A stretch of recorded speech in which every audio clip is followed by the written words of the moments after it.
Yang Amat Berhormat Tan Sri Muhyiddin bin Yassin telah mendapat kepercayaan majoriti ahli-ahli Dewan Rakyat.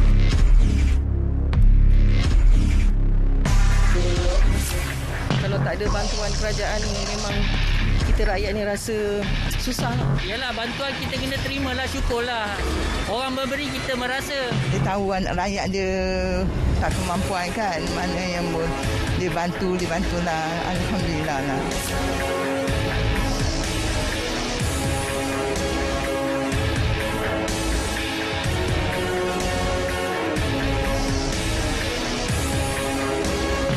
Kerjaan ada tolong kita boleh ada sikit senang untuk bayar kereta lah. Kerajaan telah melihat ini mengadakan satu inisiatif yang secara menyeluruh. Yang penting dia mengadakan satu ekosistem yang membantu ekonomi digital Malaysia untuk terus berkembang dengan lebih besar. Dengan adanya bantuan keuangan yang kerajaan bagi peniaga kecil untuk meneruskan perniagaan kami, sangat-sangat kami bersyukurlah.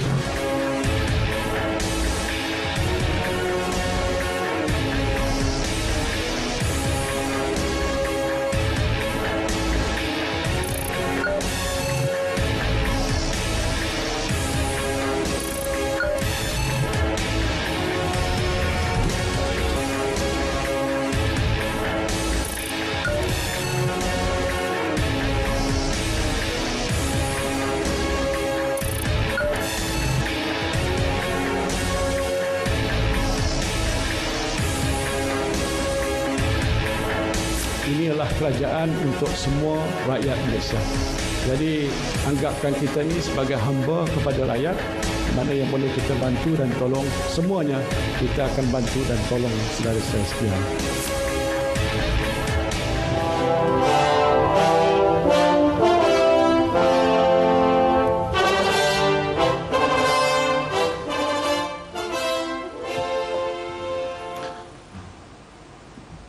Bismillahirrahmanirrahim.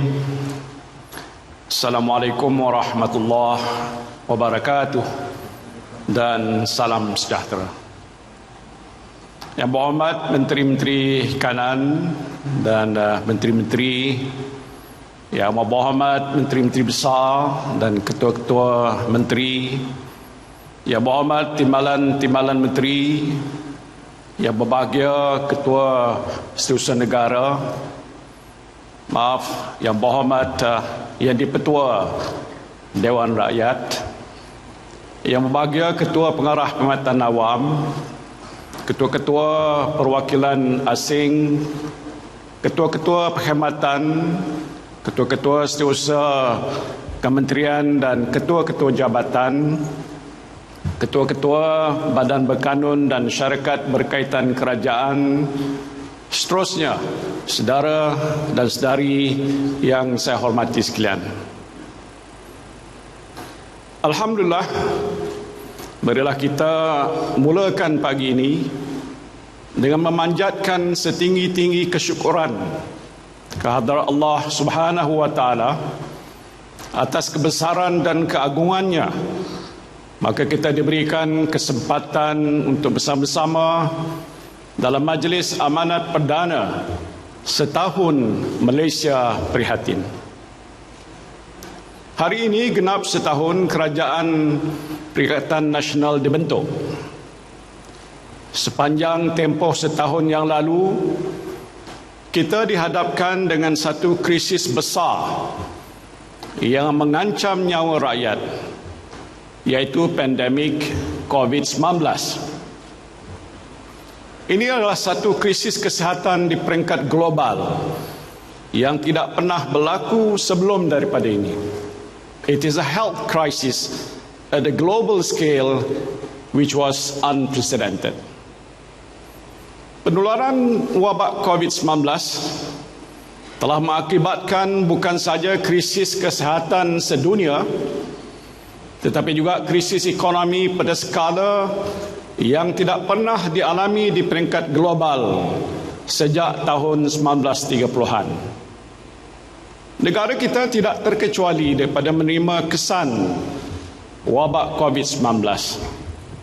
Dengan lebih 300,000 orang telah pun dijangkiti virus ini dan ekonomi negara kita menguncup sebanyak 5.6% untuk tahun 2020. Sebagai kerajaan prihatin rakyat, cabaran utama dalam menguruskan krisis ini ialah untuk mengimbangi antara keutamaan melindungi nyawa rakyat dan keperluan menjamin kelangsungan hidup mereka. Our main challenge is to strike a fine balance between protecting lives and livelihood. Jika boleh disimpulkan, melindungi nyawa dan kehidupan adalah dua kata kunci utama yang menggambarkan tumpuan pentadbiran Kerajaan Perikatan Nasional sejak setahun yang lalu. Untuk melindungi nyawa dan kehidupan rakyat sepanjang tahun lalu, kerajaan telah pun mengambil langkah berani dan proaktif. Antaranya dengan pelaksanaan Perintah Kawalan Pergerakan PKP, dan pada masa yang sama memperkenalkan pelbagai pakej ransangan ekonomi yang bernilai 305 bilion ringgit. Langkah ini diambil untuk membendung penularan COVID-19 dan pada masa yang sama meringankan beban rakyat serta memastikan kelangsungan perniagaan. Alhamdulillah, dengan sokongan para frontliners, penjawat awam, pasukan keselamatan, sektor swasta dan masyarakat umum, langkah-langkah yang telah diambil oleh kerajaan telah membuahkan hasil yang positif. Kita telah berhadapan dengan 3 gelombang jangkitan COVID-19 setakat ini. Kita telah berjaya melandaikan kelok jangkitan gelombang pertama, membendung gelombang kedua, dan pada masa ini kes-kes harian dalam gelombang ketiga COVID-19 sedang menunjukkan tren penurunan. Selain itu, sistem kesihatan di negara kita juga bukan saja terus mampu untuk bertahan, malah semakin efektif dalam merawat pesakit COVID-19. Kadar kematian akibat COVID-19 di Malaysia adalah antara yang terendah di dunia, iaitu di bawah 0.4%, dan lebih 90% daripada yang dijangkiti telah pun pulih sepenuhnya. Alhamdulillah. Kementerian Kesihatan Malaysia KKM juga telah bersiap sedia untuk memastikan sekurang-kurangnya 126,000 orang individu dapat diberikan suntikan vaksin COVID-19 setiap hari di 600 lokasi vaksinasi di seluruh negara. Tahniah kepada Kementerian Kesihatan Malaysia. Kerajaan juga menyasarkan 80% penduduk, iaitu bersamaan 26 juta orang individu akan menerima suntikan vaksin yang diberikan secara percuma ini. InsyaAllah, dengan langkah kawalan pergerakan yang masih berkuat kuasa, pematuhan kepada SOP secara berterusan dan pelaksanaan pelan imunisasi COVID-19 kebangsaan yang sudah pun dimulakan, kita akan dapat melandaikan kelok jangkitan COVID-19 di negara kita dalam tempoh beberapa bulan yang akan datang ini, insya-Allah. Keadaan ekonomi negara kita juga kian bertambah baik.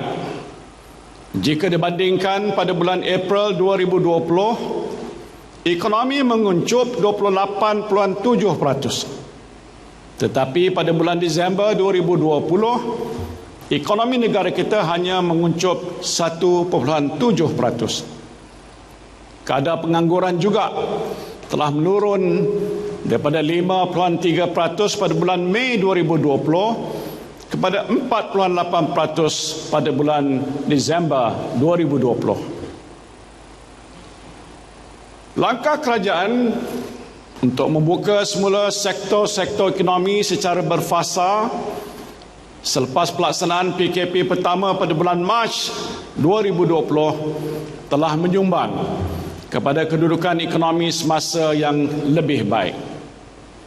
Kebenaran untuk aktiviti-aktiviti ekonomi beroperasi semula telah memberikan kelegaan kepada ekonomi negara dan yang lebih penting memberikan peluang kepada rakyat untuk kembali menjana pendapatan. Pada bulan Januari 2021, apabila angka pandemik meningkat semula, kerajaan mengambil keputusan untuk memastikan bahawa pelaksanaan PKP kali kedua adalah perlu, tetapi berdasarkan kepada data dan sains dalam menangani virus ini yang telah dikaji sepanjang COVID-19 melanda negara. Dalam tempoh PKP kali kedua ini, kerajaan telah pun berusaha untuk mengimbangi antara kepentingan kesihatan awam dan keperluan pertumbuhan ekonomi negara. Justru kerajaan membuat keputusan untuk memberikan kelonggaran dengan membuka lebih banyak aktiviti-aktiviti ekonomi berbanding PKP kali pertama dengan syarat pematuhan pada SOP yang ketat. SOP bagi semua aktiviti ekonomi telah ditambah baik dengan pelibatan aktif persatuan-persatuan dan dewan-dewan perniagaan. Kebenaran kepada lebih banyak aktiviti ekonomi juga untuk beroperasi adalah amat penting. Kerana sebagai sebuah negara perdagangan, barangan dan produk yang dihasilkan dalam negara kita perlu diekspor. Kita tahu umpamanya sarung tangan getah, produk elektrik dan elektronik dan hasil kayu-kayan seperti perabot mendapat permintaan yang cukup memberangsangkan dalam pasaran ekspor. Selain itu, kelangsungan sektor-sektor ekonomi seperti pembuatan, penghematan dan perujukan juga adalah amat penting kerana ia turut membantu operasi syarikat perusahaan kecil dan sederhana SME dalam rantaian nilai aktiviti ekonomi negara. Kesan pelaksanaan PKP kali kedua di peringkat awalnya dengan hanya pembuatan dan sebahagian peruncitan dan pembinaan yang dibenarkan beroperasi dengan kapasiti 100% pengeluaran adalah 3 kali lebih rendah berbanding dengan PKP yang pertama. Namun, kehilangan hasil masih besar, iaitu sekitar 633 juta ringgit sehari. Sehubungan itu, kerajaan telah pun mengarahkan supaya semua aktiviti ekonomi dalam sektor penghematan, perincitan dan pembinaan dibenarkan beroperasi pada kapasiti 100% dengan SOP ketat yang perlu dipatuhi. Kebenaran untuk beroperasi bagi aktiviti-aktiviti ekonomi ini telah pun memberikan peluang kepada syarikat-syarikat untuk terus menjana pendapatan. Dengan langkah-langkah yang sedang diambil, kerajaan menjangkakan kedudukan ekonomi Malaysia akan bertambah baik pada tahun ini.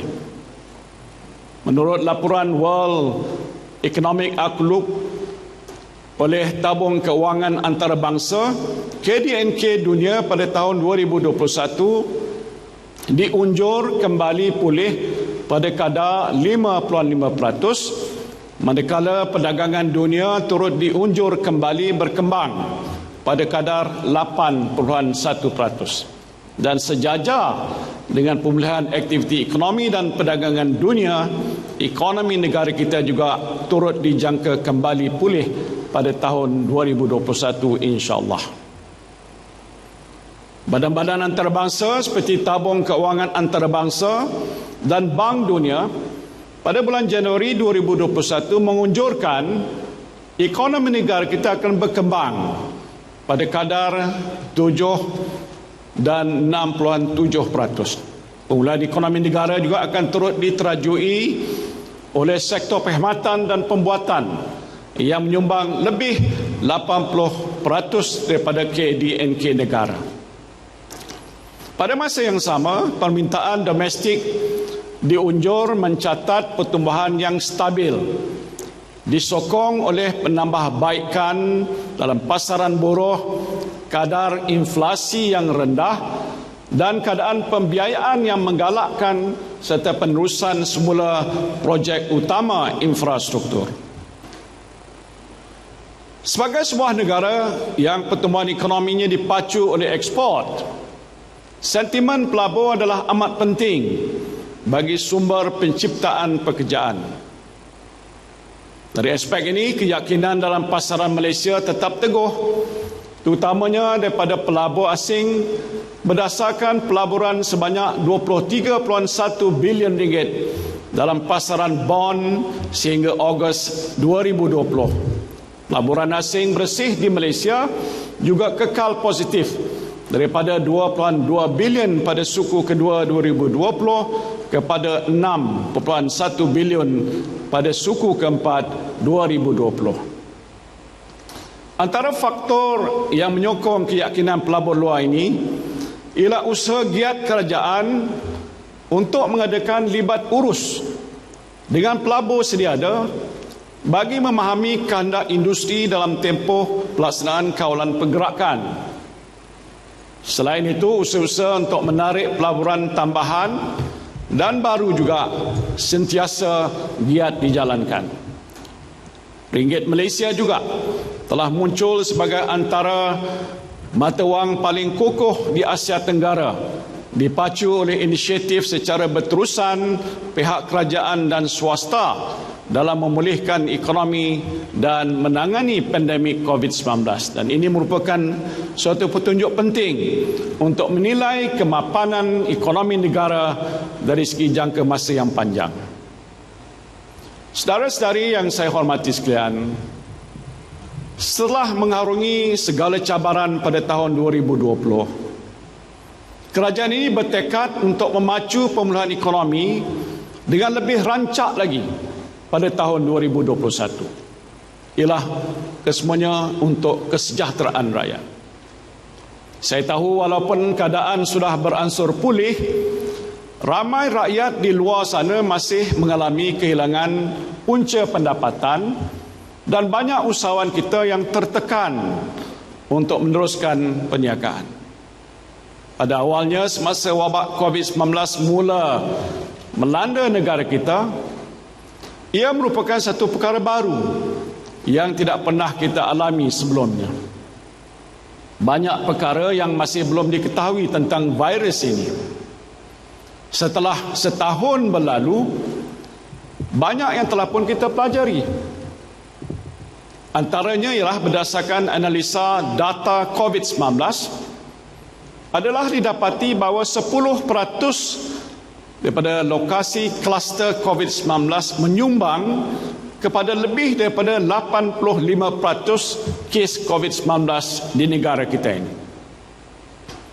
Maka dengan itu kerajaan akan menggubal strategi pengawal penularan COVID-19 berdasarkan data yang diperolehi. Kerajaan juga akan mengambil pendekatan yang lebih bersasar dengan melaksanakan perintah kawalan pergerakan yang lebih ketat di lokasi-lokasi kluster jangkitan. Pada masa yang sama, aktiviti ekonomi akan terus dibuka tertakluk pada amalan penjarakan sosial serta SOP yang ketat. Penguatkuasaan SOP akan dipertingkatkan. Tindakan tegas akan diambil ke atas mereka yang didapati tidak mematuhi SOP bagi memastikan aktiviti ekonomi dan mata pencarian untuk majoriti rakyat dan perniagaan dapat kekal dibuka dan diteruskan. Walaupun aktiviti ekonomi akan dibuka, kawalan pergerakan masih diperlukan.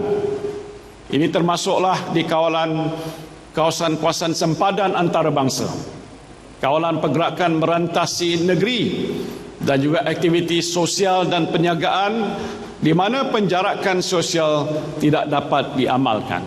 Pembukaan aktiviti-aktiviti seumpama ini hanya dapat dilaksanakan setelah pelaksanaan imunisasi mencapai tahap tertentu dari segi liputan rakyat.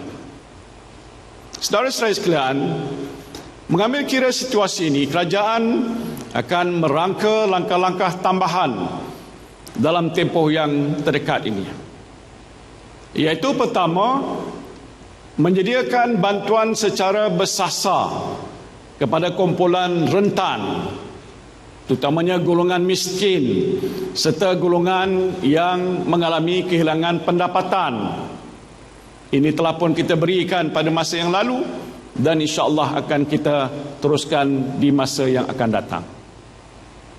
Keduanya ialah meningkatkan sokongan kepada perniagaan, khususnya perniagaan yang masih tidak dapat beroperasi dan perniagaan yang sedang dalam proses pembukaan semula pasca PKP ini.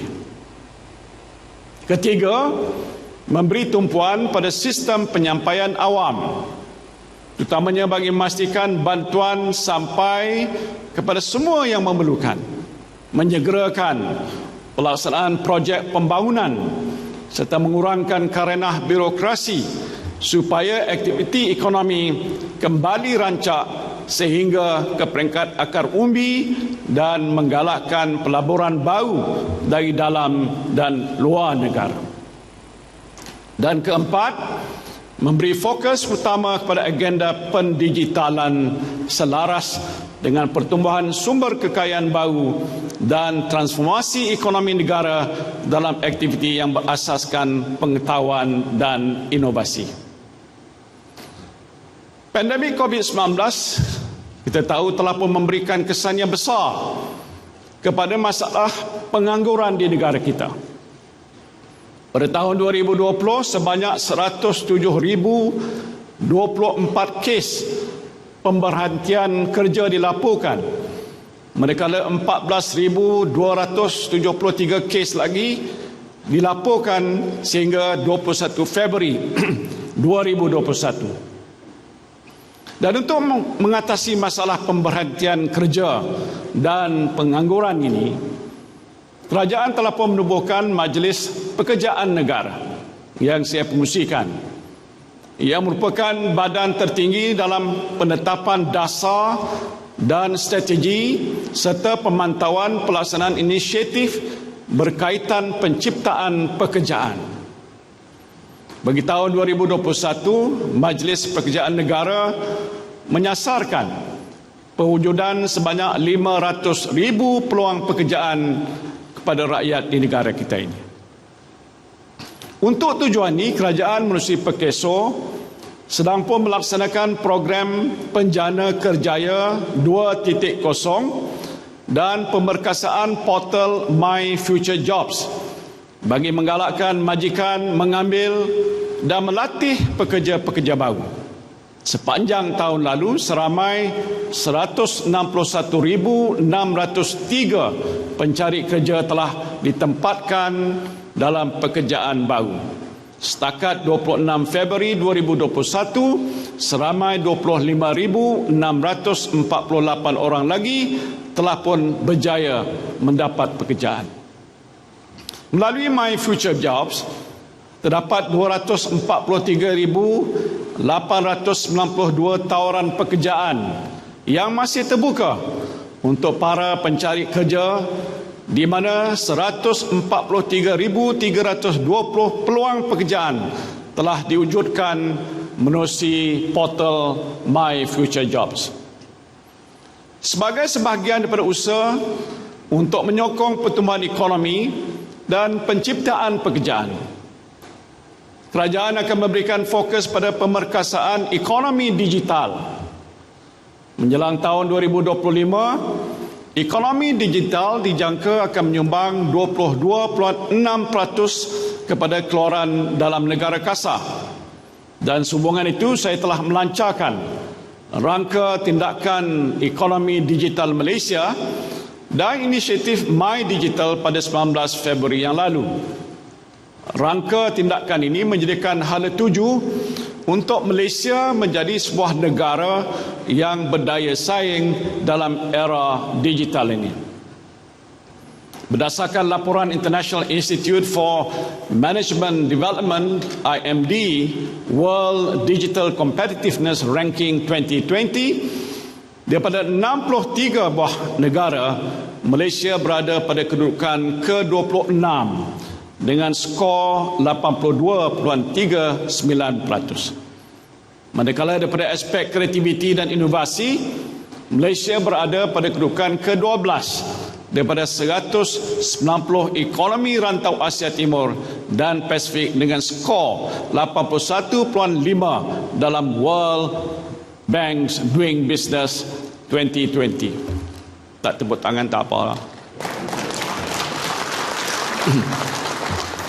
Inisiatif My Digital ini yang berpotensi untuk menarik pelaburan yang dianggarkan bernilai 70 bilion ringgit pastinya akan meningkatkan daya saing negara di samping menjadi antara pemangkin utama pemulihan ekonomi negara dan penciptaan lebih banyak peluang-peluang pekerjaan untuk rakyat. Selain itu, kerajaan melalui kementerian dan agensi-agensi yang berkaitan telah bekerjasama dengan pihak penyedia perkhidmatan komunikasi utama untuk membangunkan sebuah pelan infrastruktur digital yang menyeluruh bagi memenuhi keperluan baru rakyat. Pelan tindakan ini yang dikenali sebagai Jalinan Digital Negara Jendela akan menjadi platform penambahbaikan komunikasi digital negara di bawah rancangan Malaysia ke-12. Pelaksanaan jendela diharapkan dapat menyediakan penyelesaian kepada masalah capaian internet di kawasan luar bandar dan pendalaman, termasuklah di Sabah dan Sarawak. Kerajaan juga telah meluluskan sebanyak 128 projek ICT dan penjitilan melibatkan kos keseluruhan berjumlah 3.8 bilion ringgit dengan peruntukan tahun 2021 sebanyak 538.7 juta ringgit. Projek-projek yang diluluskan tersebut ini meliputi pembangunan sistem, infrastruktur dan perisian keselamatan cyber, latihan kompetensi kerajaan digital serta menaik taraf kelengkapan ICT di institut latihan. Selaras dengan usaha untuk memperkasakan ekonomi digital ini juga, kerajaan akan memberikan tumpuan pada pelaksanaan dasar pendidikan digital. Dasar ini mempunyai 3 tujuan utama. Pertama, menyediakan generasi fasih digital, iaitu generasi yang menguasai pengetahuan dan kemahiran digital serta berupaya menghasilkan inovasi dengan menggunakan teknologi digital. Kedua, ialah meningkatkan kompetensi dan pembangunan profesional pihak berkepentingan berkaitan kepimpinan dan pengintegrasian teknologi digital dalam pendidikan. Dan ketiga, merapatkan jurang digital untuk melahirkan warga negara yang bertanggungjawab dan berfungsi dalam masyarakat berilmu berlandaskan nilai murni, knowledge virtue based society. Saya percaya dasar pendidikan digital adalah satu langkah ke hadapan untuk menjadikan generasi yang fasih digital dan pada masa yang sama melonjakkan kualiti pendidikan negara kita agar menjadi antara yang terbaik di dunia. Saya sedar walaupun kerajaan telah menyalurkan pelbagai bentuk bantuan kepada rakyat, khususnya semasa pandemik COVID-19 ini, masih ramai lagi yang menanggung kesusahan. Saya memfungsikan mesyuarat Majlis Tindakan Ekonomi setiap minggu. Dalam mesyuarat yang terakhir dilaporkan bahawa jumlah rakyat yang jatuh miskin akibat pandemik COVID-19 telah meningkat. Ini berita yang tidak menggembirakan saya. Mereka yang dahulunya berada dalam kumpulan T20, sebahagiannya telah menjadi M40. dan sebahagian kumpulan M40 telah menjadi kumpulan B40. Saya menyebut kadang-kadang sekali B50. Mereka yang berada dalam kumpulan B40 pula menjadi bertambah miskin kerana kesan penguncupan ekonomi yang sedang dialami oleh negara kita. Kabinet juga telah membincang secara mendalam masalah kemiskinan ini yang sedang pun berlaku di negara kita. Saya telah pun dipertanggungjawabkan untuk mempengusikan jawatan kuasa Kabinet mengenai kemiskinan yang nantinya akan meneliti masalah ini secara lebih terperinci dan apakah langkah-langkah yang boleh dilaksanakan oleh kerajaan, termasuk juga kerajaan-kerajaan negeri, GLC, badan-badan sukarela, sektor swasta untuk bersama-sama mengatasi masalah besar negara iaitu isu kemiskinan ini. Program pembasmian kemiskinan akan mengambil kira peningkatan paras garis kemiskinan 2021 daripada RM980 kepada RM2,208 yang nantinya akan meningkatkan bilangan isi rumah miskin dan miskin tegar dan seterusnya meningkatkan bilangan kumpulan-kumpulan sasarnya.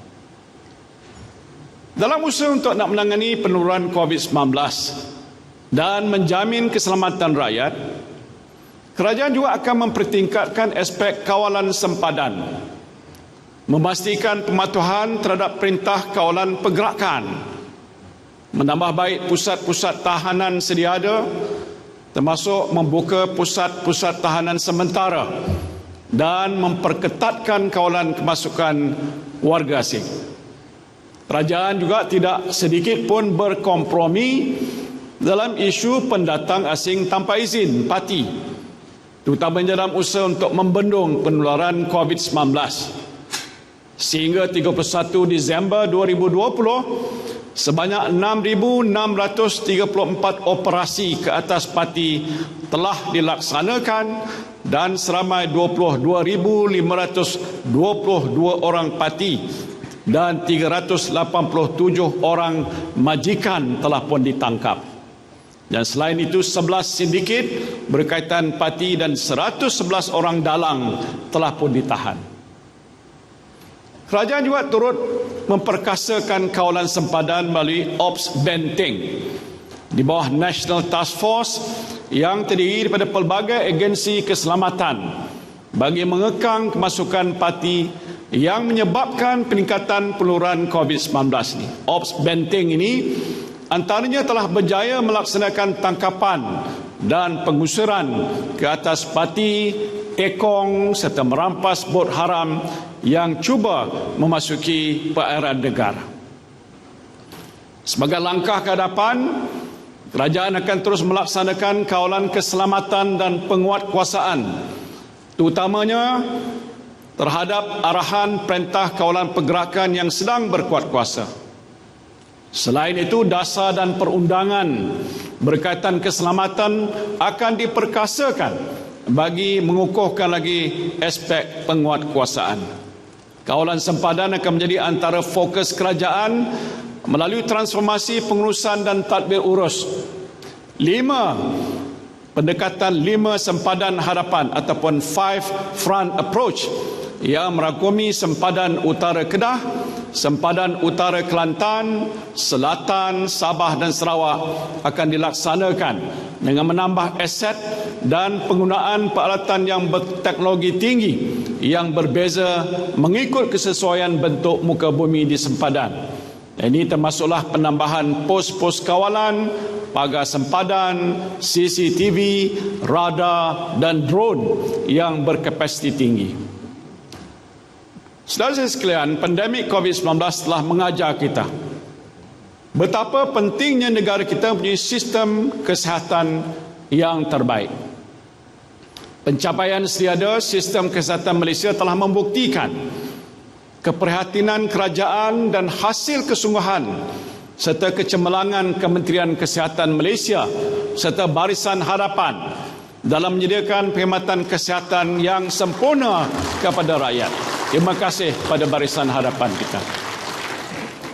Namun begitu, pertambahan bilangan penyakit tidak berjangkit ataupun NCD dalam kalangan penduduk, akses pada kemudahan kesihatan di kawasan-kawasan tertentu dan kemampanan sistem sedia telah memberikan cabaran kepada pihak kerajaan.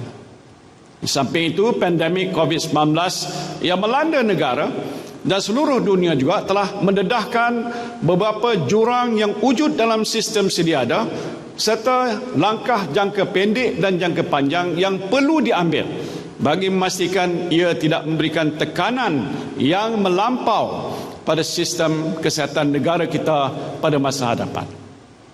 Maka menjedari hakikat ini, kerajaan telah memulakan usaha untuk melaksanakan kajian yang menyeluruh terhadap sistem kesihatan negara kita. Kajian ini terbagi pada 2 fasa yang merangkumi unjuran serta usaha yang perlu diambil bagi tempoh sehingga tahun 2030. Fasa pertama yang sedang dilaksanakan pada masa ini bertujuan meneliti secara objektif serta menetapkan langkah utama yang perlu diambil bagi memperkukuh sistem sedia ada. Dan antara lainlah fasa pertama bermatlamat menilai sistem kesihatan negara secara terbuka dan objektif. Fasa kedua pula akan menghasilkan pelan tindakan yang memperincikan segala langkah yang perlu diambil bagi mencapai objektif mewujudkan sistem kesihatan yang mampan dan bersedia menghadapi tekanan pada masa hadapan. Selain daripada mempunyai sistem kesihatan yang terbaik, perpaduan rakyat yang berbilang kaum, agama dan wilayah juga menjadi asas penting kejayaan negara kita mengatasi krisis yang melanda ini. Pandemik COVID-19 memperlihatkan masyarakat majmuk di negara kita ini saling bantu-membantu dan menyokong antara satu sama lain dalam menghadapi keadaan yang sukar ini. Terima kasih pada seluruh rakyat Malaysia di atas sokongan mereka. Peranan ini dimainkan di peringkat individu, masyarakat setempat, pertubuhan-pertubuhan sukarela atau menerusi program tanggungjawab sosial corporate sector swasta yang menghulurkan bantuan pada mereka yang memerlukan tanpa mengira batas kaum dan agama. Ini adalah satu sikap terpuji yang mesti kita teruskan sebagai rakyat Malaysia. Dan selaras dengan usaha untuk memperkukuhkan perpaduan rakyat, kerajaan telah pun melancarkan dasar perpaduan negara pada 15 Februari yang lalu bersekali dengan rangka tindakan perpaduan negara 2021-2030. Dasar dan rangka tindakan ini yang pertama kali digubal menggariskan 41 anjakan strategik untuk dijadikan tumpuan di peringkat pelaksanaan bagi mencapai hasrat perpaduan dalam kepelbagaian. Layanan yang adil dan saksama untuk semua rakyat akan diteruskan menerusi pelbagai inisiatif penyatu paduan. Dalam aspek ekonomi, ia berpaksikan agihan kemakmuran negara yang dikongsi bersama secara adil dan saksama oleh seluruh rakyat. Ini merentasi batas kaum, batas agama dan wilayah. Manakala dalam aspek sosial pula, ia dipacu oleh semangat muhibah yang berkekalan. Dalam konteks ini, saudara saya sekalian, saya lihat golongan belia di negara kita boleh memainkan peranan penting dalam nak memupuk semangat perpaduan demi untuk membina sebuah negara bangsa yang bersatu padu. Sebagai pewaris kepimpinan negara pada masa hadapan, pimpinan pertubuhan-pertubuhan belia wajar mengambil inisiatif yang terkehadapan dalam nak menyemarakkan semangat perpaduan dalam kalangan rakyat kita. Saudara saya sekalian, hubungan luar negara kita juga adalah amat penting dalam usaha untuk melawan COVID-19 dan memulihkan ekonomi negara.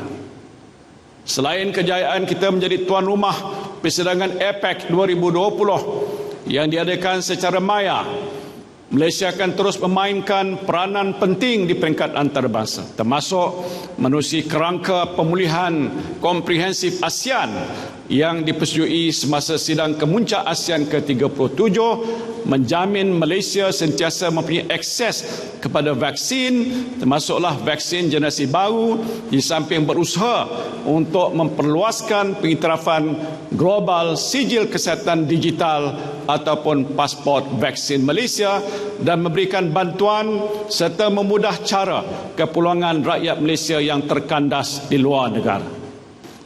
Bagi memudahkan usaha pemulihan ekonomi Malaysia, kerajaan akan meneruskan usaha secara menyeluruh bagi mewujudkan gelembung perjalanan dengan negara-negara yang berpotensi. Inisiatif gelembung perjalanan ini penting untuk mengaktifkan kembali kerjasama perdagangan dan pelaburan dua hala dan seterusnya mempercepatkan pertumbuhan ekonomi negara. Dalam konteks ini, Malaysia telah merumuskan Perjanjian Laluan Hijau Timbal Balik atau Reciprocal Green Lane RGL bersama dengan negara Singapura pada tahun 2020. Malaysia juga akan terus berusaha untuk mewujudkan RGL dengan negara-negara berkepentingan seperti China, termasuk Hong Kong, Macau dan Taiwan, Australia, Brunei, India, Indonesia, Jepun, Republik Korea, New Zealand dan Vietnam. Di peringkat serantau pula, deklarasi ASEAN mengenai pembentukan ASEAN Travel Corridor Arrangement TCA telah diterima pakai oleh pemimpin-pemimpin ASEAN semasa sidang kemuncak ASEAN yang ke-37 pada bulan November 2020 yang lalu. Inisiatif ini akan membantu untuk memudahkan perjalanan semula intra-ASEAN dan seterusnya mampu untuk mengaktifkan semula industri perdagangan, pelancongan dan perkhidmatan-perkhidmatan yang berkaitan intra-ASEAN yang telah terjejas disebabkan pandemik COVID-19 ini. Selain itu, kerajaan akan memastikan peranan Malaysia di Pertubuhan Kerjasama Islam ataupun OIC kekal utuh, khususnya dalam memperjuangkan hak rakyat Palestin. Malaysia akan terus menyokong segala usaha demi untuk mencapai penyelesaian yang adil dan berkekalan, khususnya menerusi rundingan membabitkan pihak berkaitan berdasarkan undang-undang antarabangsa serta resolusi Pertubuhan Bangsa-Bangsa Bersatu PBB yang berkaitan.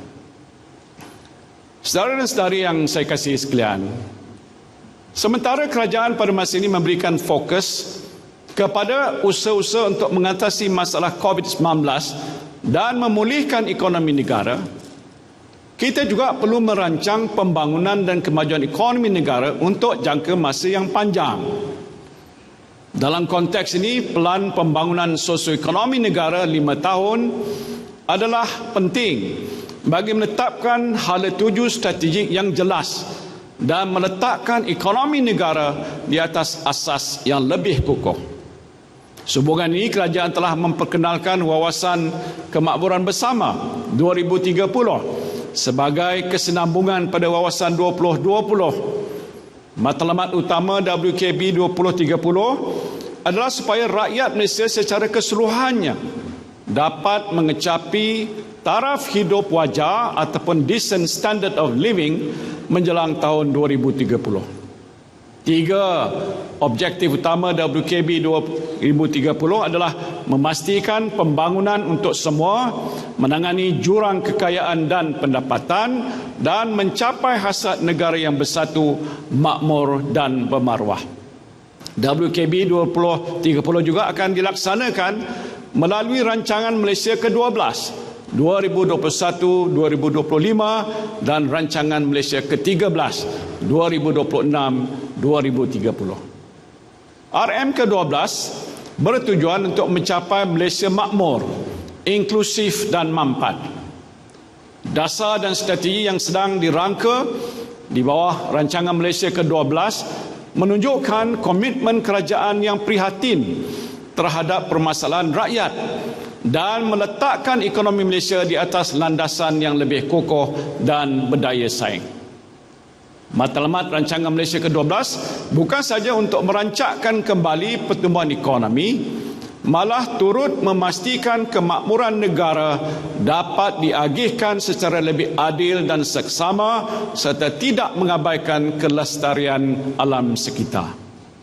bagi memastikan Malaysia berada pada landasan yang tepat untuk mencapai matlamat WKB 2030, strategi dan inisiatif yang dirangka bagi menangani isu dan cabaran sosioekonomi yang wujud memberikan tumpuan kepada usaha-usaha menjana semula ekonomi, memperkukuh keselamatan dan kesejahteraan dan inklusiviti serta mempertingkatkan kemampanan. Saudara-saudari sekalian, beberapa pemangkin telah dikenal pasti dalam memacu pembangunan Malaysia dalam tempoh 5 tahun akan datang. Pemangkin-pemangkin ini termasuklah membangunkan bakat tersedia ada di masa hadapan, mempercepatkan penerimagunaan teknologi termaju dan inovasi, memperkukuh ketersambungan dan infrastruktur pengangkutan serta mengukuhkan sektor awam supaya lebih cekap. Di antara keutamaan kerajaan dalam rancangan Malaysia ke-12 termasuklah satu, menangani kemiskinan, khususnya penghapusan kemiskinan tegar dan mengurangkan ketidaksamarataan sosioekonomi dengan melaksanakan program yang lebih menyeluruh dan bersasar. Keduanya, memberikan penekanan pada agenda pemerkasaan bumi putera bagi mengurangkan jurang di antara bumi putera dengan kaum-kaum yang lain. Ketiga, mempercepatkan pembangunan di Sabah dan Sarawak dan negeri-negeri lain yang kurang membangun dengan memantapkan penyediaan infrastruktur dan kemudahan asas. Keempat ialah menyediakan ekosistem yang kondusif untuk membangunkan perusahaan mikro, kecil dan sederhana PMKS. Dan kelima, mempercepatkan penerimagunaan teknologi termaju dan pendigitalan. Dan keenam, menggalakkan pelaburan yang berkualiti dengan memberikan tumpuan pada aktiviti berteknologi tinggi.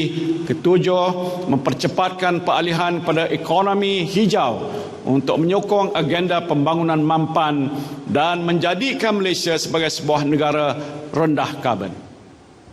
Saudara saya sekalian, dalam hubungan ini beberapa industri berpotensi tinggi telah pun dikenal pasti sebagai peneraju dan sumber pertumbuhan baru seperti industri aeroangkasa, elektrikal dan elektronik yang lebih canggih, kreatif, biosistem dan pertanian pintar. Kerajaan juga akan melaksanakan strategi untuk mempertingkatkan produktiviti bagi mempercepatkan peralihan pada industri yang mempunyai nilai ditambah yang tinggi serta berteknologi tinggi. Saudara dan saudari yang saya kasih sekalian, segala perancangan kerajaan seperti yang telah saya huraikan memerlukan komitmen dan kerjasama daripada perkhidmatan awam yang cekap, berintegriti dan prihatin. Dalam waktu yang sukar ini, harapan saya adalah supaya semua penjawat awam memberikan tumpuan kepada usaha membantu rakyat. Ini keutamaan nombor satu. Percepatkanlah proses penyampaian bantuan pada rakyat. Mereka tidak boleh tunggu lama-lama. Sehari lewat, mungkin dapur mereka tidak berasap. Begitu jugalah permohonan-permohonan daripada peniaga, pengusaha, pelabur. Permudahkanlah proses untuk mereka melabur, memula dan memulihkan perniagaan masing-masing. Dan untuk meningkatkan aspek governance, integriti dan anti rasuah, kerajaan juga akan meneruskan pelaksanaan Pelan Anti Rasuah Nasional bagi mencapai hasrat negara yang berintegriti dan bebas rasuah. Seperti aur dengan tebing, kerajaan dan pejabat awam tidak mungkin dapat dipisahkan. Kejayaan demi kejayaan telah kita capai bersama, meskipun tidak sedikit rintangan yang terpaksa diatasi. Hubungan dan muafakat yang utuh di antara kerajaan dan pejabat awam ibarat seikat bak sirih serumpun bak serai. Bak kata pepatah, kepimpinan berkesan ibarat kayu besar di tengah padang, tempat bernaung kepanasan, tempat berlindung kehujanan. Pemimpin kerajaan, sama ada ahli politik maupun pejabat awam, wajiblah melindungi semua rakyat. Semuanya mesti dilayan dengan saksama dan dibela secara adil. Begitu juga pihak GLC dan badan-badan berkanun, laksanakanlah program tanggungjawab sosial korporat atau CSR untuk membantu masyarakat yang susah. This is the time for all of us to give back to the society. Saya terima banyak permohonan, contohnya daripada penjaga-penjaga yang mohon dikecualikan bayaran sewaan premis GLC yang mereka duduki untuk berniaga. Pertimbangkanlah permohonan-permohonan ini sebaik-baiknya. Banyak penjaga yang mengalami kerugian. Bantulah mereka untuk menyelamatkan perniagaan dan bangkit kembali. Saudara-saudari yang saya kasih sekalian, di kesempatan ini saya ingin menyentuh sedikit berkenaan perihal darurat yang sedang dilaksanakan di negara kita pada masa ini. Proklamasi darurat yang diperkenankan oleh Kebawah Duli Yang Maha Mulia Seri Paduka Baginda Yang di-Pertuan Agong adalah semata-mata untuk mengatasi masalah COVID-19, bukan untuk tujuan lain. Sejak darurat berkuat kuasa, Kebawah Duli Yang Maha Mulia Seri Paduka Baginda Yang di-Pertuan Agong telah memasyhurkan 3 ordinan, iaitu Ordinan Darurat Kuasa-Kuasa Perlu 2021, Ordinan Darurat Standard Minimum Perumahan, Penginapan dan Kemudahan Pekerja Pindaan 2021 dan Ordinan Darurat Pencegahan dan Pengawalan Penyakit Berjangkit Pindaan 2021. Kesemua ordinan ini adalah bertujuan untuk membolehkan kerajaan menangani pandemik COVID-19 dengan lebih cekap dan berkesan, termasuk menambah baik pengurusan penginapan pekerja asing yang menjadi antara punca utama penularan COVID-19 di negara kita. Dengan adanya proklamasi darurat, kesemua ordinan ini dapat dimasyhurkan dalam tempoh yang singkat tanpa perlu melalui proses di Parlimen yang kebiasaannya mengambil masa yang agak lama. Saya sedar dan saya faham maksud demokrasi. Justru tidak ada satu pun daripada ordinan ini yang bertujuan untuk membolehkan Perdana Menteri kekal berkuasa untuk selama-lamanya.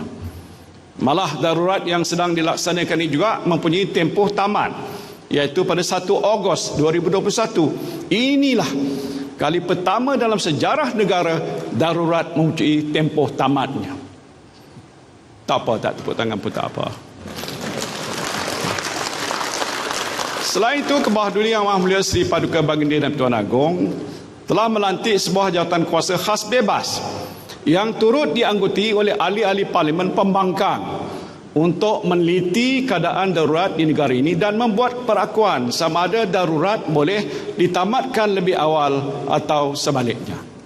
Saya percaya jawatan kuasa khas bebas ini akan meneliti keadaan pandemik COVID-19 di negara kita dengan sebaik-baiknya.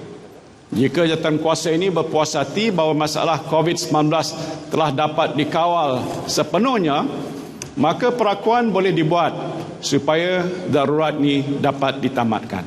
Di mana yang saya telah tegaskan berulang kali, saya menjunjung perlembagaan dan juga prinsip demokrasi. Apabila masalah COVID-19 telah dapat diatasi, saya akan menasihati Kebawah Duli Yang Maha Mulia Seri Paduka Baginda dan Pertuan Agong untuk membubarkan Parlimen supaya pilihan raya boleh diadakan dan rakyat bebaslah nanti untuk memilih mana saja parti atau kerajaan yang mereka layak untuk memerintah.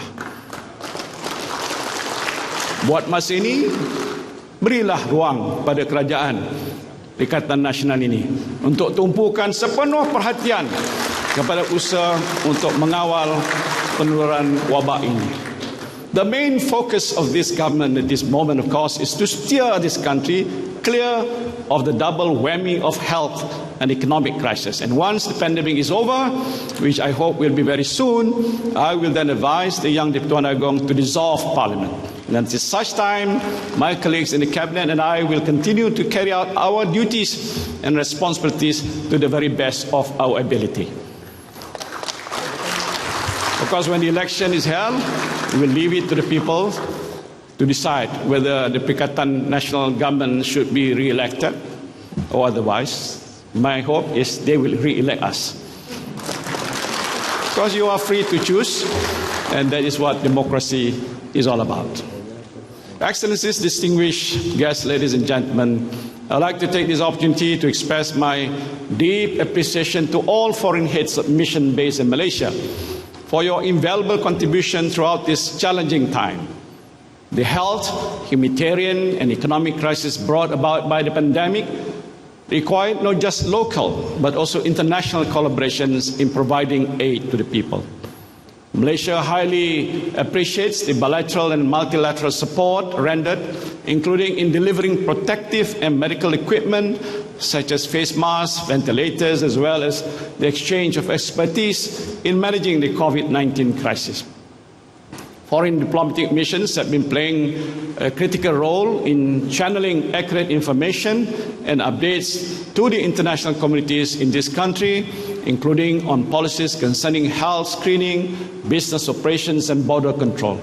For all that you have done to help us, I thank you very much. Saudara-saudari yang saya kasihi sekalian, panjang dah saya berucap. Akhir kata saya ingin mengucapkan jutaan terima kasih pada rakan-rakan saya dalam kabinet, semuanya ada di sini. Pada kepimpinan parti-parti komponen Perikatan Nasional, pada semua ahli-ahli parlimen, menteri-menteri besar, ketua-ketua menteri, penjawat awam, pasukan keselamatan, pimpinan GLC, pimpinan badan-badan bukan kerajaan sektor swasta, malahan seluruh rakyat Malaysia yang telah menyokong segala usaha kerajaan dalam menguruskan pandemik COVID-19 dan memulihkan ekonomi negara. Apa sahaja pencapaian negara kita sepanjang tahun lalu dan yang akan datang adalah pencapaian anda semua. Saya memberikan jaminan dan komitmen 100% bahawa Kerajaan Perikatan Nasional akan terus prihatin rakyat. Saya juga ingin sekali lagi merakamkan setinggi-tinggi penghargaan pada all the frontliners. Ramai sangat, saya tak boleh sebut satu-satu. Ia telah bekerja bertungkus lumus siang dan malam, melindungi dan menyelamatkan kita semua daripada wabak COVID-19 sejak setahun yang lalu. Sebagai tanda sokongan pada mereka, saya ingin mengajak anda semua supaya mendaftarkan diri di aplikasi MySejahtera untuk mengambil vaksin COVID-19 sebagai usaha kita bersama dalam memerangi wabak ini. Saya telah mengambil vaksin dos pertama. Alhamdulillah, cuba lihat saya. Saya sihat, sudah bekerja seperti biasa. Makan pun seperti biasa, selera pun macam biasa. Vaksin ini saya kira adalah selamat untuk saya dan insyaAllah ia juga selamat untuk anda semua. Maka bagilah kita sama-sama berdoa agar kita semua dilindungi daripada diberi mudarat, berikan keamanan dan keselamatan dan kesejahteraan yang berkekalan. Bismillahirrahmanirrahim. Alhamdulillahi Rabbil Alamin. Hamdan yuafi ni'amahu wa yukafi mazidah. Ya Rabbana lakal hamdu kama yanbaghi li jalali wajhikal karim wa azimi sultanik. Bismillahillazi la yadurru ma'asmi syai'un fil ard wala fis sama' wa huwas sami'ul alim. Ya Allah, ya Rahman, ya Rahim, kami bersyukur dengan segala nikmat dan rahmat yang Engkau limpahkan kepada kami, ya Allah. Kami redha dengan segala ujian yang Engkau turunkan kepada kami, ya Allah. Peliharakanlah kami dan negara kami daripada segala kemudaratan. Hindarkanlah negara kami daripada segala kejahatan dan kemungkaran. Jauhkanlah kami sekalian daripada segala ancaman. Pimpinlah kami ke jalan yang benar dan lurus, jalan yang diridai oleh-Mu, ya Allah. Kekalkanlah, ya Allah, perpaduan, keamanan, keselamatan dan kemakmuran negara kami, ya Allah. Rabbi ij'al hadza baladan aminah warzuq ahlahu minas samarat min aman minhum billahi wal yaumil akhir. Rabbana atina fid dunya hasanah wa fil akhirati hasanah wa qina azabannar. Wa sallallahu ala sayyidina Muhammadin wa ala alihi wa sahbihi wa baraka wa sallam. Subhana rabbika rabbil izzati amma yasifun wa salamun alal mursalin walhamdulillahi rabbil alamin. Wabillahi taufiq wal hidayah. Assalamualaikum warahmatullahi wabarakatuh.